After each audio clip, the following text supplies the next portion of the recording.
যোৱাকালি মুখ্যমন্ত্ৰী ডাঙৰীয়াই টুইটযোগে জনাইছে তেখেত বৰ্তমান অসমৰ বাহিৰত আছে। ময়ো তেখেতৰ লগত ব্যক্তিগতভাৱে কথা পাতিছিলোঁ।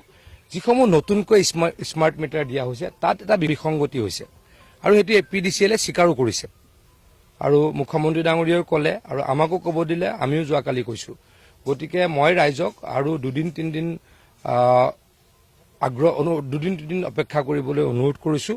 মুখ্যমন্ত্ৰী ডাঙৰীয়া অসমলৈ ঘূৰি আহি এই ক্ষেত্ৰত সিদ্ধান্ত নিশ্চয়কৈ ল'ব আৰু APDCLেও কৈছে যে যাৰ যাৰ স্মাৰ্ট মিটাৰত বিসংগতি হৈছে তাক আমি এড্ৰেছ কৰিম, মানে তেওঁলোকৰ লগত নিজে আমি যোগাযোগ কৰিম আৰু তেখেতলোকৰ সমস্যা সমাধান কৰিম। ৰাইজে যাতে অলপ ধৈৰ্য ধৰে মই সকলোকে আহ্বান জনাইছোঁ, অনুৰোধ জনাইছোঁ। নিশ্চয়কৈ মানে আকৌ কৈছোঁ যে এইটো অলৰেডিটো APDCLে স্বীকাৰে কৰিছে। মুখ্যমন্ত্ৰী ডাঙৰীয়াই টুইটযোগে কৈছে। মই যোৱাকালি নিজেও মুখ্যমন্ত্ৰী ডাঙৰীয়াৰ লগত আলোচনা কৰিছোঁ। গতিকে আমি স্বীকাৰ কৰিছোঁ যে মিটাৰ বিসংগতি হৈছে, যাৰ হঠাৎ ডাবুল হৈ গৈছে। তো এই সমস্যাখিনি সমাধানৰ কাৰণে আমি চেষ্টা কৰিম। ৰাইজক অকণমান অনুৰোধ কৰিছোঁ, অকণমান যাতে ৰাইজে অপেক্ষা কৰে।